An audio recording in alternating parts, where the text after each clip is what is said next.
Hello and welcome to my YouTube video. Today I'm going to be showing you my vlog footage from Olympic National Park and the process of this very large animal themed mural for Chico State that I got to do as part of a mural class on campus. So here I am prepping my paper, and I had to do a lot of measuring because each section was its own window, and there was about 16 windows and each one was kind of a little bit of a different size. And so I also wanted it to be a die cut, meaning I wanted pieces to be kind of free floating and not connected to any white paper, so that meant I had to get creative with the paper.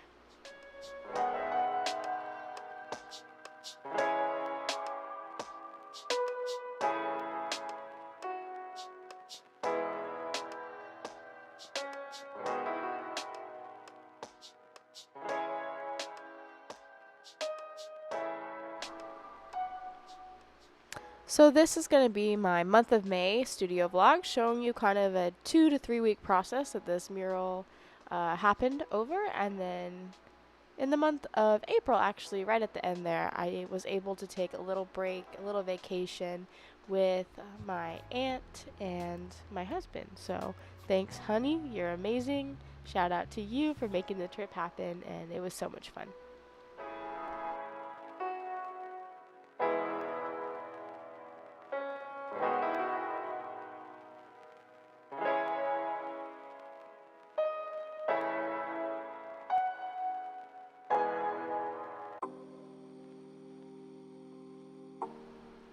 So here's our day one at Olympic National Park, and we had a very, very early flight. I think we woke up at like 2 a.m. to get to the airport from Chico, and then we arrived kind of around, I think, 10 a.m. And then it was about a 1 hour drive to get to the mountains of Sequim, Washington, where Airbnb was. And so immediately we decided to go on a hike, as you do. And we got to go up this beautiful mountain road with these great scenic viewpoints. And here's us leaving for our hike. So this was called the Dungeness Trail Hike. It was literally like 15 minutes from Sequim, and it's kind of a network of trails. You can do anything that you kind of want to piece together. And so we walked along this beautiful river here for about 6 miles and then turned around right there at the end. As you can see, it's super aqua and gorgeous, and it felt like we were somewhere in Lord of the Rings with all these beautiful trees. And it felt so good to get out of my studio again and just be surrounded by green.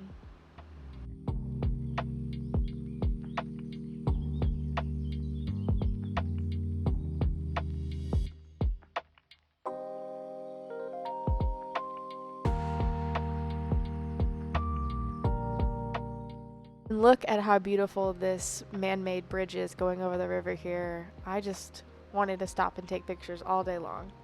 They were a little sketchy because they kind of wobbled a bit when you walked across them, and there was only a railing on one side, but so cool.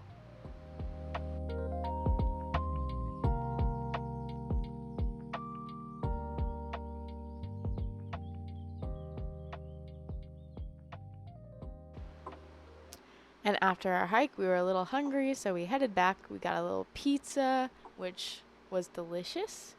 And then here is our cute little Airbnb in Sequim, Washington.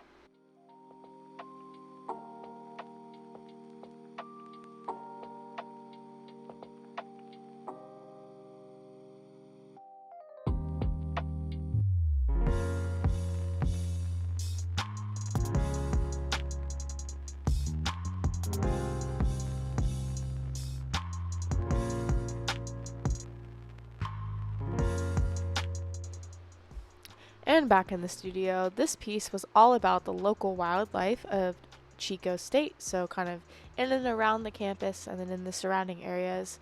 And I wanted it to look like, because it was in the art building where we have critiques and art education is kind of taught there as well, I wanted to show the process from inspiration and kind of sketching in your notebook out in the field to a fully finished piece or fully realized animal. So on the left, my design was kind of like an unfinished drawing in a sketchbook with some notes scribbled in hastily, and then it slowly morphs into 4 local animals. So I've got a bobcat, a squirrel, which you'll see later on, a blue jay, a hawk, and then another kind of bird that's local to the area.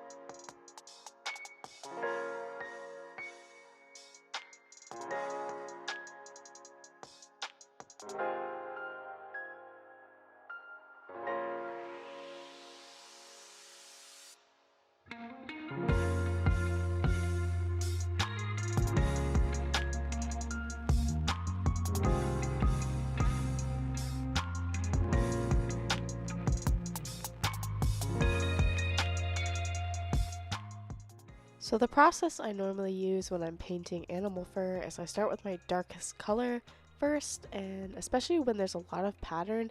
For this bobcat, there was lots of black spots within the fur, and so I started with the black and then I worked up around it, because in the fur you can kind of see it fade from that black to like a brown, and then I used a gray next and then a lighter gray and progressively worked up till I got to like a beige and a white finally. And so that way that fur really stands out and you could see the different shades in there without having to like paint each individual hair, which would take far too long.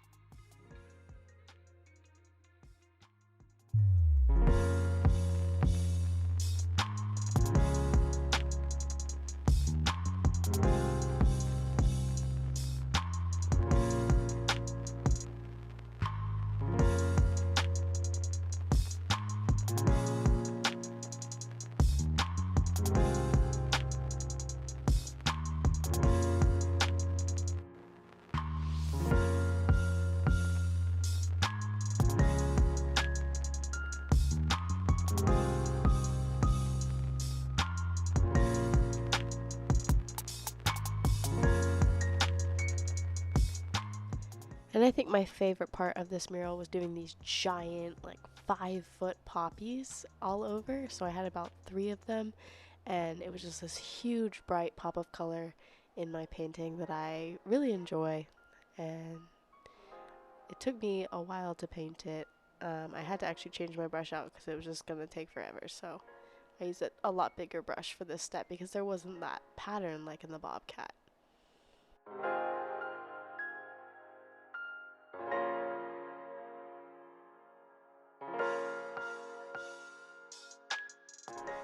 I think poppies are especially tricky. I always say to my best friends, like, flowers are the hardest thing for me to paint, and that's because, you know, they can look so fake and they have so many intricate folds and color changes. But the trick to flowers is to use bright yellow, and that bright yellow is going to make that poppy go super orange. So, and then the red is going to really bring that depth too. So it's all about the outer colors that really make that orange pop.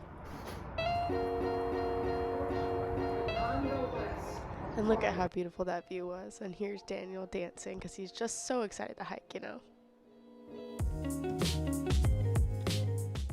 So for day 2 of our Olympic National Park adventure, we wanted to go to Solduck Falls, which was about an hour drive from our Airbnb. And along the way, we passed Lake Crescent, which I've listened to so many stories about. There's a great podcast, National Park After Dark, and they talk about a lot of automobile accidents where people have actually gone into the lake. So that is your morbid fun fact for this YouTube video. Hope you enjoyed it. And then here's me just on the way to Solduck Falls enjoying the view. It was so rainy, very Pacific Northwest vibes on the way to the trail.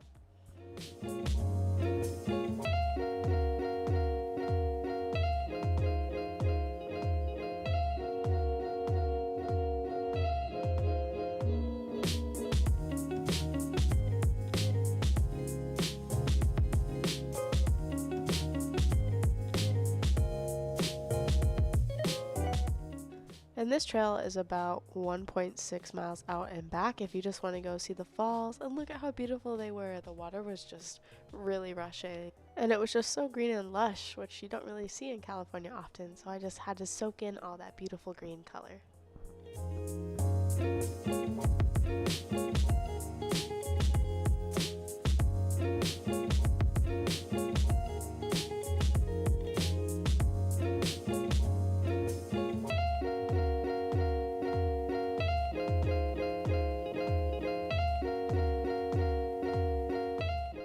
And then we wanted to get up to Deer Lake, which is about another 3 miles from where Solduck Falls was. And then it started really raining. That was Honey with her poncho on. And there was so much snow further up the trail, we actually put our crampons on to be able to walk because I slip everywhere. Meanwhile, Daniel can just walk up anything and not slip. But then we got a little bit further, about a mile and a half up, and we realized the trail was just going to get more snowy. And so we decided, it was getting late, it was like 4 p.m., and we decided to turn back, which is fine. We still got some beautiful mountain views, and look at how much the snow was coming down in this clip. Just had to be safe and turn around, as you do.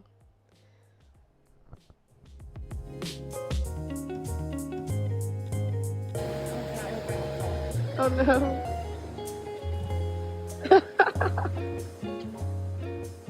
Good one.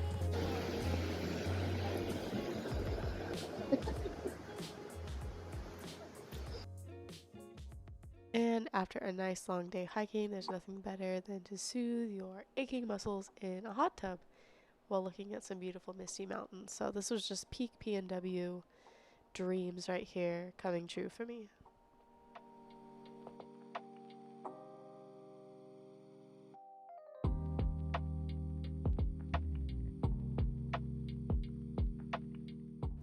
Fun fact, I was actually deathly ill on this trip. I was so sick. I barely slept at all because I was just so congested. So I would have used that fire pit if I had felt a little bit better. I was just so sick with a head cold, and I didn't want to be out in the cold weather any longer than I needed to.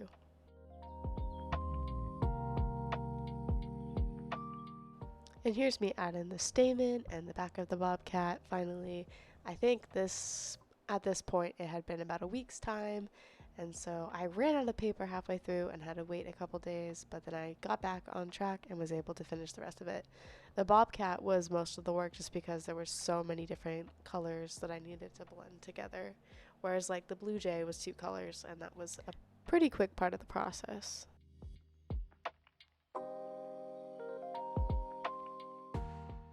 And here's me finally working on the squirrel. I was adding in the moss and lichen, those bright green vivid colors that I was so inspired by in Olympic National Park.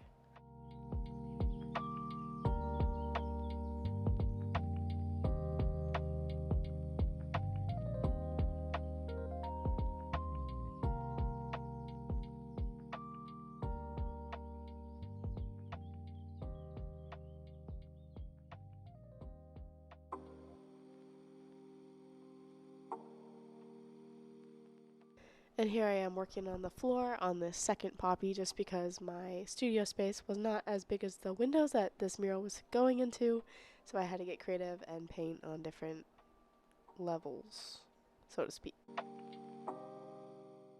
And here I am blocking in the squirrel's face, and at this point I had kind of Frankenstein together the remaining paper scraps because I didn't want to waste as much.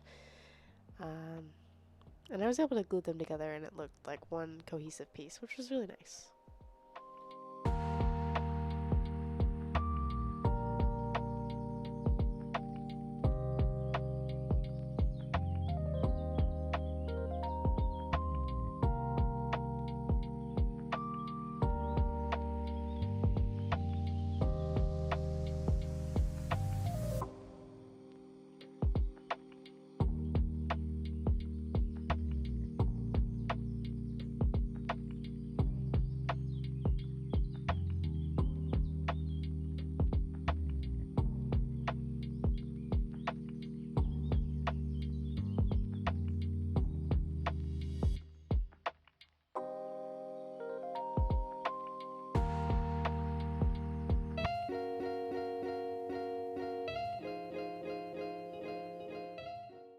And here we are on our last day in Squim, and this one we did a local hike because I had to work in the afternoon. And here's Honey listening to the local bird sound. And now, since we've regaled you with some beautiful sights, I thought we would talk about some cool features of Olympic National Park. So, Olympic National Park is comprised of 6 principal biotic communities, and these consist of coastal forests, lowland forests, temperate rainforests, montane forests, and then subalpine and alpine forests. So the park protects 922,651 acres, and it contains a unique array of habitats and life forms resulting from thousands of years of geographic isolation and extreme gradients of elevation, temperature, and precipitation. So you can see this little froggy that we got to see along the trail, and I actually saw so many more and took so many videos of them.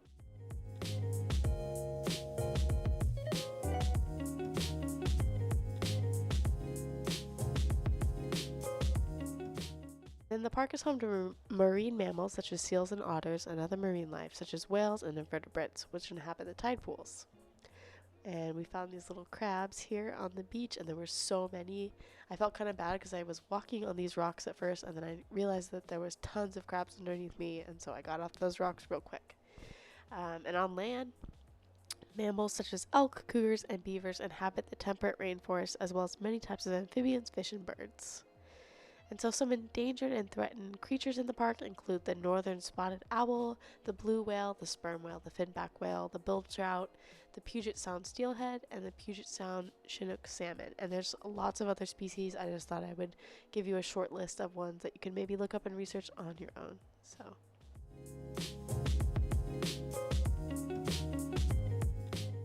And a little bit later, after we got back to our Airbnb, we went and saw the cute little goats that were right next door. And this cute little pregnant cat, at least I think she was pregnant, she came up to me and I got to pet her, and that felt really cute.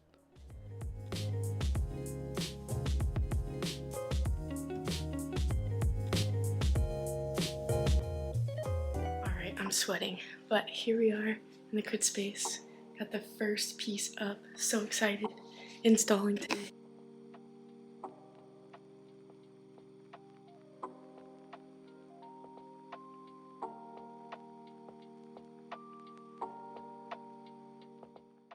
So I had to cut each panel individually and then attach them using blue tape at first to make sure that they were in the right spot, and then I had to go outside and make sure that they'd all lined up.